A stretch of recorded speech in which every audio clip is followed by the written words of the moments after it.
It gives me great pleasure to welcome our featured keynote speaker, Mr. Len Geiger.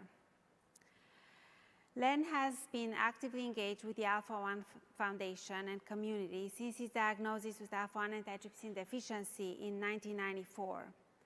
Over the past 2 decades, Len has channeled his transformative experience as a double lung transplant recipient in 2002 to raise awareness about Alpha-1 through media and educational campaigns. As a nationally recognized speaker, Len has delivered impactful keynotes at medical conferences and healthcare events across the United States, focusing on patient engagement and the transformative power of organ donation. His expertise in Alpha-1 advocacy and patient education has allowed him to build meaningful connections with patients, their families, and medical professionals alike. Please welcome to the stage Len Geiger.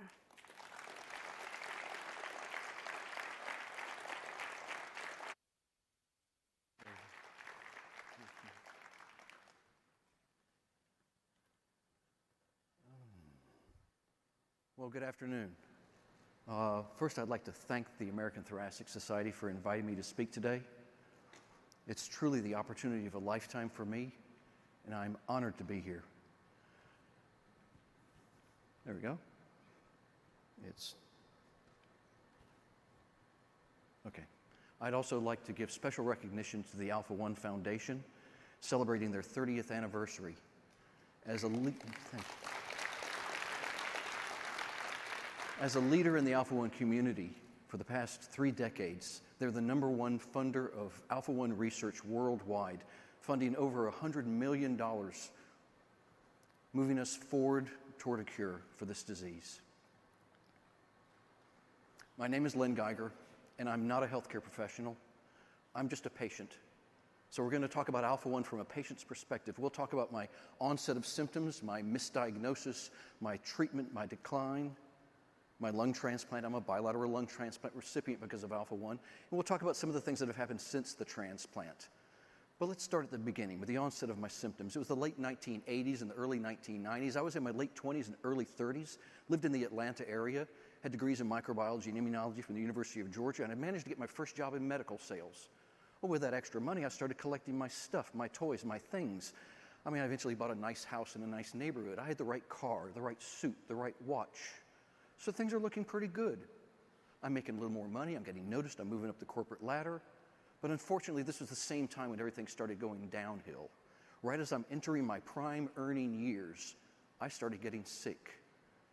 Now, my symptoms began as mild chest infections. It really didn't bother me much. It was just the same kind of hacking cough that some people will get, but it started getting deeper and deeper infections to the point where I found myself routinely having to rush to an urgent care center just to get treatment for the acute issues that I was having, with never having a thought about, is there a possibility of an underlying chronic cause? It took me getting through my thick skull that maybe this is not normal, and I reached out to my insurance company.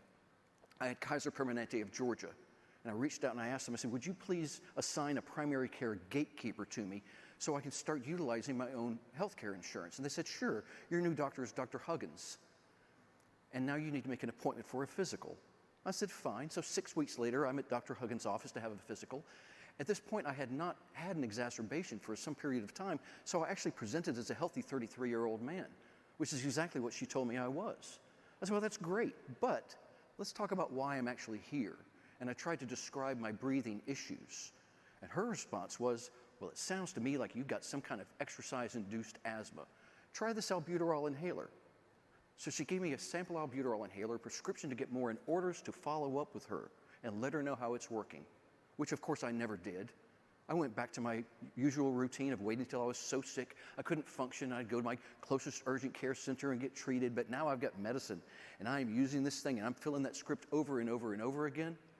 I was going through a full MDI about every 3.5 weeks, shaking like a leaf, heart palpitations, a lot of albuterol on board, and not getting any better. It all came to a head for me in 1994. I was turning 35 years old. My parents invited me, my wife, and my sister out to dinner to celebrate my 35th birthday. It was a great meal, great conversation, and when it was all over, I was going to walk my parents to their car and say goodnight. And instead, I found myself immediately outside of the restaurant, leaning on a stranger's car, trying desperately to catch my breath because the simple act of filling my stomach had made me so short of breath, I couldn't walk across a parking lot. I called Dr. Huggins' office the very first thing the next morning and said, I need to see her today, and they got me in. We had a brief conversation about the fact that this does not really look, act, taste, or smell like asthma. And I asked her to test me for everything she could think of. And she ordered an EKG and a chest x-ray and spirometry. And then she had a nurse come in the room to draw some blood. She told me that she had gone to a conference just a few months before and had learned about this rare genetic thing that can cause bad lung disease. She didn't think I had it. She said, they told me I'll never even see it in my entire career. But what a great opportunity just to rule it out. And of course, 2 weeks later, my telephone rang. It was Dr. Huggins calling me to tell me that I've got alpha-1 antitrypsin deficiency. She said, let me tell you everything I know about this disease. It was a very short conversation. She didn't know a lot, but it's okay because there really wasn't a lot for her to know. You got to remember, it's 1994, the infancy of the internet. There was no Google or Yahoo. She couldn't send a link to my iPhone. Those things didn't exist. So what she had was she was reading the words, reading the text out of a book over the telephone, and it's all going right over the top of my head. So she stopped herself and said, you know, that's not really important. The important thing is that I need you to write down these telephone numbers because you're going to have to follow up and make appointments, starting with this is the number for the infusion center at Kaiser, where you're going to be going once a week, every week, for the rest of your life to get your IV. And this is the telephone number for the Pulmonary Function Laboratory at Northside Hospital in Atlanta. We need to get a full set of PFTs on you, find out what you've lost, what you've got left, establish a baseline. And that's when we found out that I had an FEV1 of 38% of predicted. So at 35 years old, I lost more than 60% of my lung function, and I was never going to get it back. And then she said, I've got one more telephone number for you, and this is the number for your new pulmonologist who's going to be taking care of you from now on. And oh, by the way, at some point, he's going to send you to a center to be evaluated for a lung transplant. Do you have any questions? Well, no, not really. I mean, I didn't understand a lot of what she had said. I didn't understand about this disease state. I didn't understand about this IV thing that she's going to do. But I'm a smart guy. I'll figure it out. But what I did understand were two things that she had said very clearly in between the lines. She had said, number one, you're not going to live a normal life. Fair enough. Number two, you're probably not going to live a normal lifespan. Now that was tough because you got to remember I was 35 years old, and at 35 I was in the I'm going to live forever mode. And suddenly I'm being told, no, you're not.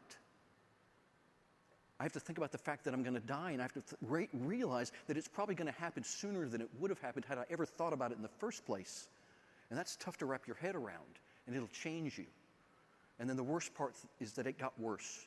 Because even though I did go onto this IV therapy, and it did some wonderful things, it slowed the rate of my lung decline. But it didn't stop it. It reduced the severity and the frequency of my exacerbations, but I still got sick. And every time I got sick, I would stair-step down a little bit more and a little bit more. Within just 2 years, I had lost enough lung function to where my pulmonologist brought me into his office and said, we need to talk. You're still working, and I can't keep you well.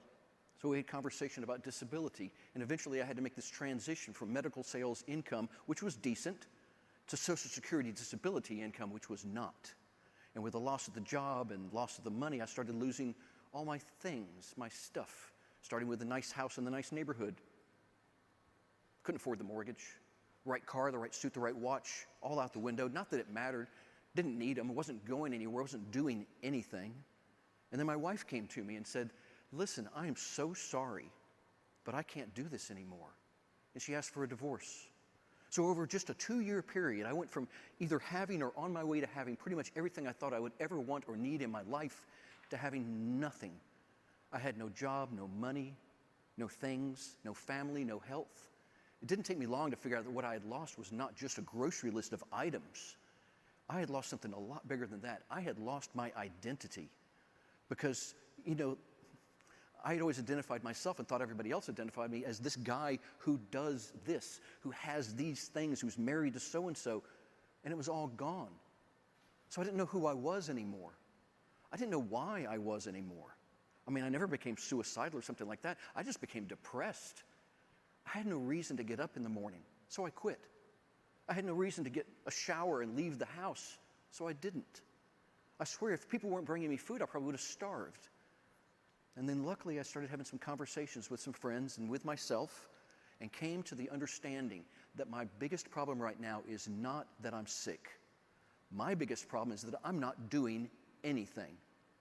So maybe I should start doing something. And I started volunteering, and volunteering saved my life. I didn't just volunteer within the Alpha One community, but also in my local community with the Arts Council and the Children's Nature Science Center. And it kept me busy, and it kept me social, and it kept me sane. And it gave me new friends. And it gave me a reason to get up in the morning, a reason to get dressed and take a shower and get the hell out of the house.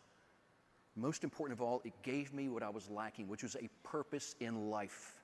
It gave me a reason to be here. And then I had an epiphany. I had an epiphany during a set of PFTs, and I only mention that because I don't know of anybody else who's ever had an epiphany during a set of PFTs, but I did. I was with my respiratory therapist, and we're taking a break, and I started asking her questions. I said, listen, this 38% of predicted, or 28% of predicted, or I think today was 25% of predicted, are you saying that your computer actually has the ability to predict what my lung function is supposed to be? And she said, no, not really. We're just comparing your lung function to a healthy person's lung function. And I just looked at her and said, haven't we known each other long enough for you to understand that I'm not a particularly healthy person? So why should I care what a healthy person's lung function is? All I know is that at any single moment in time, like right now, this is 100% of the lung function I've got. Now, I understand it's not very good, but it's never going to get better, and we're watching it get worse. So this is the best lung function I'm going to have for the rest of my life. And it's obviously my job, my duty, to figure out how to utilize this limited lung function to get myself into the best shape I can get into to prepare for this unknown future. So I got very serious. I grabbed my oxygen tank, and I went to the gym, and I developed a mantra for myself. And that was to reevaluate myself on a routine basis, make sure I'm on the right path, rehabilitate myself to the best of my abilities, and never stop. So here's the scene. It's a treadmill. I'm standing on the treadmill. I got an oxygen tank on the floor. I got a cannula in my nose. I got a pulse oximeter on my finger, and I'm titering my speed and my O2 flow back and forth to get to what I call the pain cave. Now I'll explain that. I know everybody in this audience is very familiar with the concept of exerting yourself to the degree that you have to stop and catch your breath. Well, that's not quite what I wanted to do. I wanted to sneak up on that. And just before it, where it really hurts, but you can keep going. And I would find that spot 5 to 7 days a week, and then I'd keep going for 30 to 45 minutes, and then I'd get off of the treadmill, and I'd go lift weights because I thought it was important to have a strong upper body as well as lower body, and man, did it pay off. I was able to do things that I hadn't thought I'd ever be able to do again. I could walk up and down hills. I could go distances farther. I could lift more. I could carry things. It was life-changing for me. And it wasn't until years later I realized that I discovered pulmonary rehabilitation. Who knew? Unfortunately, well, not unfortunately, I mean, never in a million years would I have thought that this was where I was going to be. Because I was going to go up the corporate ladder, I was going to be somebody, and instead I'm living in my hometown with no money. And the high point of my day is exercising and volunteering. But I've got good friends. I've got a reason to get up in the morning. I've got a true purpose in life. And I realized something that was really unexpected. I realized that despite everything, I was happy. Unfortunately, I started having some new pains. It was mild pain in my lower back is how it started, but it kept on migrating around and getting more intense to the degree that I couldn't walk on the treadmill anymore. So I had to go see somebody about this. And we did months and months of trying to figure out what in the world was going on with me. And finally, a radiologist came to the conclusion that what was wrong with me was that I had prednisone-induced bilateral avascular necrosis of the femoral heads. My hip bones had died. And there's no repairing that. You can only replace it. And so that's what we did. In January and March of 2000, I had 2 total hip replacements and ended up looking like this, which actually is me. I do hope you appreciate the fig leaf. But the important part was that they put me back together. They gave me my fake hips, and now everything's going to be fine. I can get back to the gym and get back to my usual routine. And I did go back to the gym. But when I got there, I realized I've lost a few things, starting with a ton of weight. Because all that muscle mass I'd put on was keeping on by going to the gym 5 to 7 days a week was gone. I'd lost a lot of lung function permanently, a lot of strength, a lot of stamina, but worst of all, I'd lost my motivation because I no longer looked like that healthy guy who could walk up and down hills, and I wasn't, and I couldn't. For the next 2 years, everything tumbled downhill more and more rapidly. My ability to exercise suffered horribly. I was still going to the gym, but now it's 6 liters of O2 all the time, and the fastest I could go was about 1.5 miles an hour. My FEV1 had dropped down to somewhere between 15 to 18% of predicted, which, as my late father had once said, is not conducive to life. It had taken me a little over 8 years to come to grips with the concept that I'm dying. But that began as a much more general sense of like, we're all dying, right? But when you're sitting at home by yourself and you got a cannula in your nose and the O2 is cranked up and you realize you still can't really breathe and you recognize that you're actually dying, that's a whole different thing, and it hurts in a really special way. Sorry. And then, luckily, on Memorial Day weekend, Sunday Memorial Day weekend, 2002, my telephone rang again. And this time it was the University of Virginia lung transplant department. They called and said, "We've got lungs for you. Are you ready to come in and get your lung transplant?" And Kaiser had made arrangements for a Learjet air ambulance to fly me the 500 miles from Gainesville, Georgia to Charlottesville, Virginia. It only took about an hour, but it seemed like absolutely no time at all. I am shaved down and painted orange, and I'm lying down on an operating room table. And the nurse came in and said, "The surgeon's seen the lungs and they're good." And the anesthesiologist bent over me and gave me one more chance to say no. And I said yes, and everything went black. And when I woke up, well, y'all know I woke up, right? Because I'm, okay. When I woke up, I was really happy because I woke up. This was the day after the transplant. They had just extubated me. 5 days after this, I was back on a treadmill, breathing room air, going 4 miles an hour with my pulse oximeter registering 100% saturation. I got out of the hospital 13 days after the transplant. And when I got home, what I wanted to do was be able to take advantage of the years of exercise that I was doing. And now I've got lungs to breathe with. I want to push myself like I never could before. I want to intentionally make myself short of breath and recover and do it again and do it again. I want to run. And I can't because I have these stupid fake hips. And I couldn't walk fast enough to raise my own heart rate. So I decided to do probably the most stupid thing I've ever done in my life, at least the most stupid decision. I decided I'll take up mountain biking. Because that sounds like a great idea for the guy with 2 fake hips and a double lung transplant, right? Because nobody wrecks their mountain bike, do they? But it is great exercise. And I did get short of breath over and over again. But my spirometry was going insane. I mean, we're talking about the plus side of 140% of predicted. And I pushed myself to my limits every single day, except for that one day where I pushed myself beyond my limits and my capabilities, the day I wrecked my mountain bike, which we knew was going to happen, right? I did a Superman. I went flying over the handlebars, landed on my left side, at which point I shattered my left femur, broke it into 5 pieces. It took the orthopedic surgeons about 5.5 hours to put my leg back together. But they did put my leg back together, and now, yes, I have to recover, but everything's going to be fine. And it was, eventually. We just took a bit of a detour, because 2 hours after my surgery, I threw a fat pulmonary embolism and stopped breathing. So they intubated me, induced a coma, and airlifted me back to the University of Virginia. 3 weeks later, all the sirens went off in my room in MICU, and they came running in and found me still unconscious with the apparatus on the pillow next to me. I had extubated myself, but I was breathing on my own.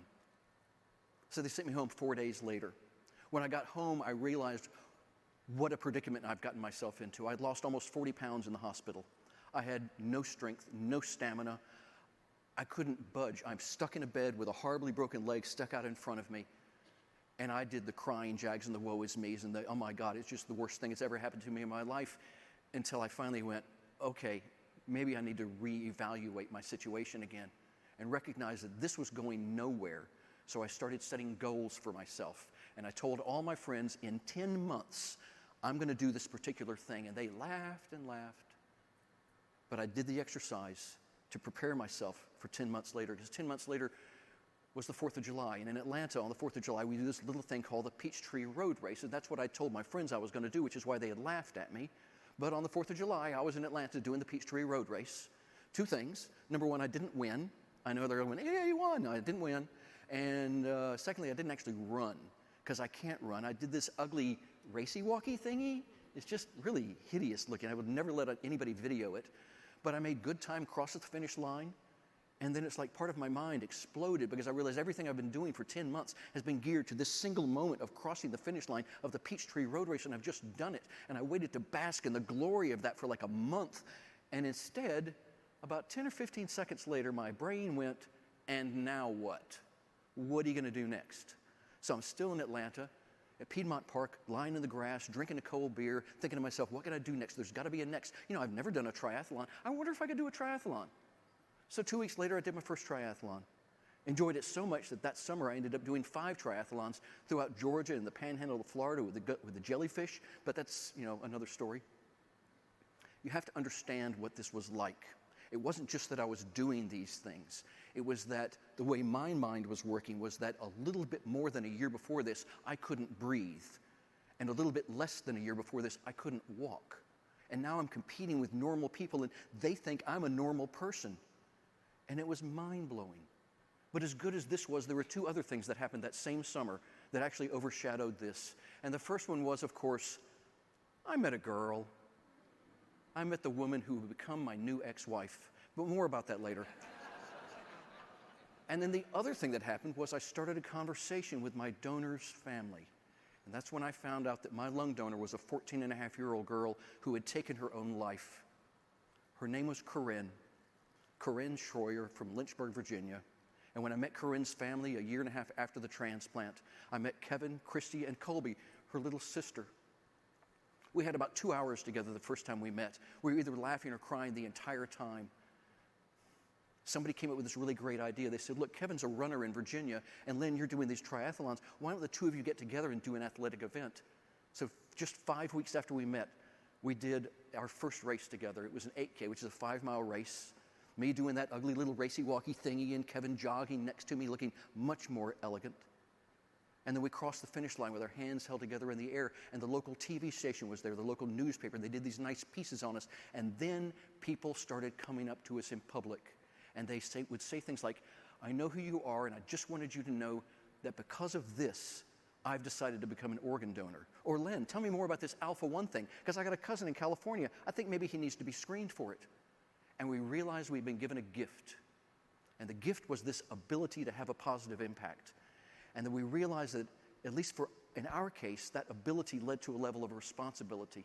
So over the next year, and actually a lot more after that too, but over the next year we started doing more races.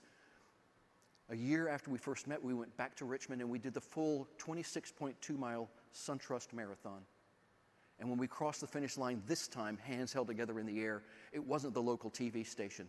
This time it was CNN.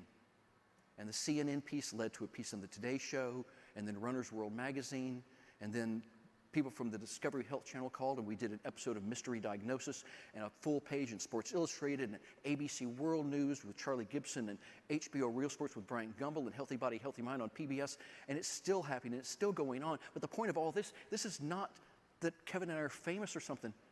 It's just a platform that I get to stand on top of and say, and try to keep an audience's attention for about 30 minutes and say, while I've got your attention, can I talk to you about Alpha-1 just a little bit? Because realistically, that's all we've done. We've only talked about Alpha-1 just a little bit, but while I've still got your attention, can I just say one more thing? I want to take you back in time to where Kevin and I recognized that gift that we have been given.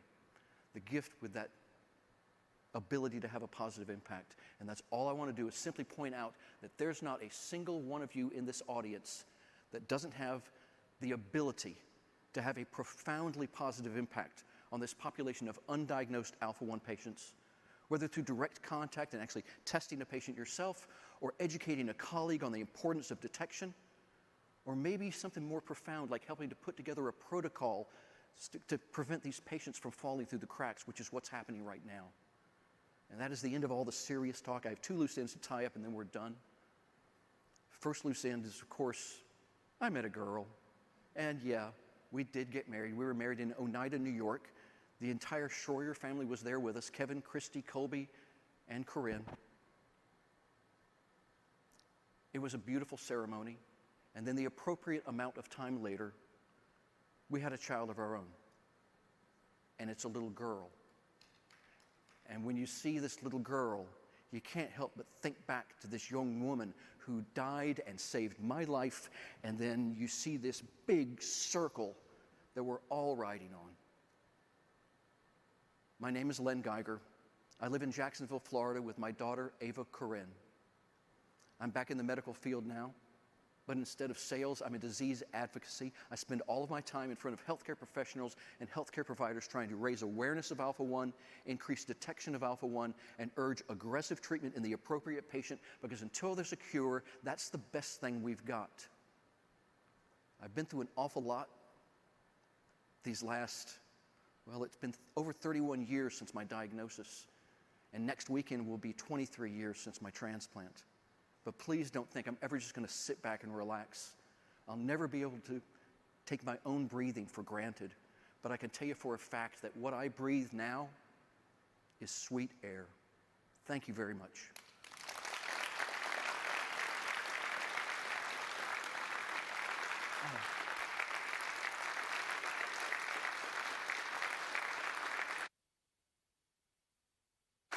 Thank you. Thank you. And congratulations. Very inspiring.